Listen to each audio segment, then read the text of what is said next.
ভ্যানগার্ডের পর্দায় প্রত্যেককে স্বাগত জানাচ্ছি। এই মুহূর্তে আপনাদের সাথে আমি রয়েছি অঙ্কিতা। প্রথমেই 11 শেষে 12তে পদার্পণ। তাই আমাদের প্রত্যেক দর্শক বন্ধুদের অনেক অনেক শুভেচ্ছা এত বছর আমাদের সাথে থাকার জন্য। এই মুহূর্তে চোখ রাখছি গুরুত্বপূর্ণ খবরগুলির দিকে। প্রথমেই চোখ রাখছি আবহাওয়ার দিকে। সকাল থেকেই ঝলমলে আকাশ পরিলক্ষিত হলেও রাজ্যের বেশ কয়েকটি জেলায় মেঘলা আকাশ পরিলক্ষিত হয়েছে। গত 24 ঘন্টায় বিক্ষিপ্ত বৃষ্টি পরিলক্ষিত হয়েছে রাজধানী আগরতলায়। আগামী 24 ঘন্টা কেমন থাকছে বিস্তারিত জানবো। টেলিফোন লাইনে রয়েছে নিউজ ভ্যানগার্ড প্রতিনিধি সুপ্রীতি মুখার্জি। সুপ্রীতি, ঠিক কি জানাচ্ছে হাওয়া অফিস?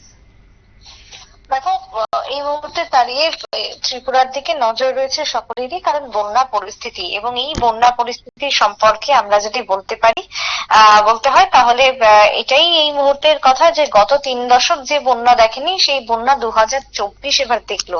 অর্থাৎ 3 দশকের বেশি বন্যা 2024 সালে পরিলক্ষিত হলো। এই 19 তারিখ থেকে তোমার 23 তারিখের মধ্যে এই যে ছবি দেখলাম আমরা, এই যে বানভাসী ছিল গোটা শহর আগরতলায়, গোটা রাজ্য, গোটা রাজধানী, তাতে করে ভারী বৃষ্টির পূর্বাভাস ছিল বলেই এই ছবি দেখা গেল।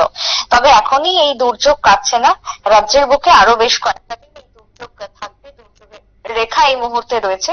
তবে হ্যাঁ, যে নিম্নচাপ এতদিন সক্রিয় ছিল রাজ্যের উপরে, সেই নিম্নচাপ আস্তে আস্তে দুর্বল হতে শুরু করেছে।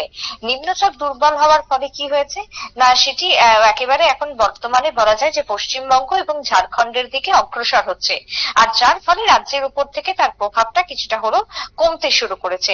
আগরতলা আবহাওয়া অফিস যেটা জানিয়েছে যে আজকে রবিবার দিনও বৃষ্টি চলবে।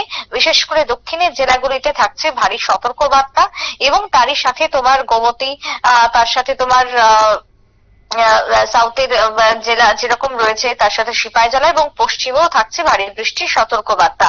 বৃষ্টি হতে পারে তোমার উত্তরের জেলাগুলিতেও।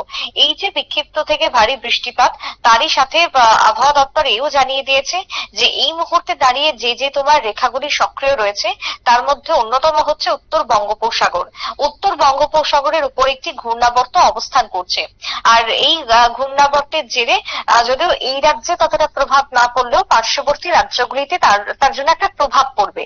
এরপরে উত্তর বাংলাদেশে যে রেখাটা এই মুহূর্তে সক্রিয় রয়েছে সেই রেখার জন্য কিন্তু সরাসরি ভাবে প্রভাব পড়বে ত্রিপুরায়।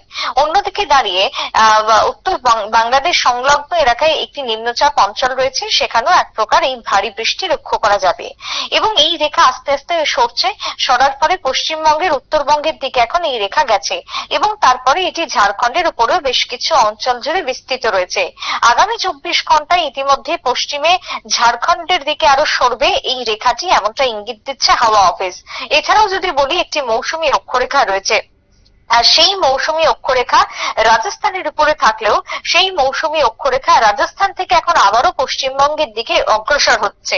অর্থাৎ দেখো, পশ্চিমবঙ্গের উপর এখন দুটি রেখা সক্রিয়, একদিকে মৌসুমী অক্ষরেখা, অন্যদিকে উত্তর বঙ্গোপসাগরের উপরে ঘূর্ণাবর্ত। এই দুইয়ের জেরে পশ্চিমবঙ্গের একাধিক জায়গায়, একাধিক জেলা, দক্ষিণবঙ্গ এবং উত্তরবঙ্গে ভারী থেকে অতি ভারী বৃষ্টিপাতের ইঙ্গিত এই মুহূর্তে দিয়েছে আলিপুর আবহাওয়া দপ্তর। এই যে তোমার পশ্চিমবঙ্গের কথা বলছিলাম, তারপরে এই অক্ষরেখা উত্তর বঙ্গোপসাগর পর্যন্ত চলে যাবে বলে জানানো হচ্ছে। নিম্নচাপ অঞ্চলের মধ্য দিয়ে এই অক্ষরেখা যখন এগোচ্ছে, তখন সেটা দেখা যাচ্ছে যে পূর্ব ভারত এবং তার সাথে দক্ষিণ পূর্ব ভারতের দিকে সেটা একটা প্রভাব পরিলক্ষিত হচ্ছে। তাই এই সময় দাঁড়িয়ে গোটা দেশের উপরেই যেহেতু একাংশ রেখা সক্রিয় থাকছে, তাই সমুদ্র যে জায়গাতে রয়েছে সেই জায়গাতে ভারী সতর্ক বার্তা দেওয়া হচ্ছে প্রশাসনের পক্ষ থেকে। সমুদ্র এই মুহূর্তে দাঁড়িয়ে রীতিমতো উত্তাল, এবং সমুদ্রের যে দমকা হাওয়া, সেই হাওয়ার গতিবেগ কখনো 35 তো আবার কখনো 45 কিলোমিটার।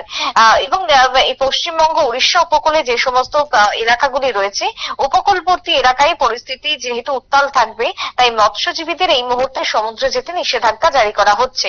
এবারে আমাদের রাজ্যের কথা যদি বলি, আমাদের রাজ্য তোমার হাওয়া বইছে সকাল থেকে, যে হাওয়া তোমার কখনো 30 কিলোমিটার আবার কখনো 40 কিলোমিটার পর্যন্ত লক্ষ্য করা গেছে।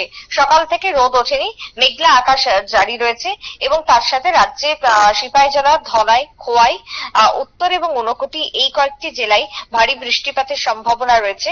এছাড়া পশ্চিম জেলা গোমতী এবং সাউথে তোমার থাকছে বিক্ষিপ্তভাবে বৃষ্টিপাতের সম্ভাবনা। আগামী 27 তারিখ পর্যন্ত হলুদ সতর্ক বার্তা, 28 তারিখেও রাজ্যের কোনো কোনো জায়গাতে হলুদ সতর্ক বার্তা রাখা হচ্ছে। অন্যদিকে আগামী 29 তারিখ পর্যন্ত রাজ্যে বৃষ্টি থাকবে। বলতে পারো যে এই পুরো মাসটাই বৃষ্টি অনুভূত হবে। কখনো হালকা বৃষ্টি তো আবার কখনো মাঝারি বৃষ্টি পরিলক্ষিত হতে পারে। আজকের দিনের জন্য ভারী সতর্ক বার্তা দেওয়া হচ্ছে। দক্ষিণের জন্য লাল বা কমলা সতর্ক বার্তা বারবারই দিয়ে দিচ্ছে হাওয়া অফিস। তবে এখনো পর্যন্ত পরিস্থিতি যেহেতু অনেকটাই নিয়ন্ত্রণে এসেছে, জল আস্তে আস্তে নামতে শুরু করেছে। আজকের গোমতীর যদি আমি বলি, গোমতীর যে ওয়াটার লেভেল সেটা অনেকটাই নেমে গেছে। বিশেষ করে গোমতীর জল সকাল 10টা পর্যন্ত, যেটা ডিএম অফিস থেকে জানানো হয়েছে, তা হলো 21.75 মিটার, এবং যেটা এক্সট্রিম ডেঞ্জার লেভেল ক্রস করে গিয়েছিল। এক্সট্রিম ডেঞ্জার লেভেল ছিল 22.00 মিটার, সেখান থেকে এখন 21.75 মিটারে নেমেছে। কিন্তু ডেঞ্জার লেভেল অর্থাৎ যেটা বিপদ সীমা রয়েছে, সেই বিপদ সীমা থেকে এখনো কিছুটা বেশি রয়েছে জল।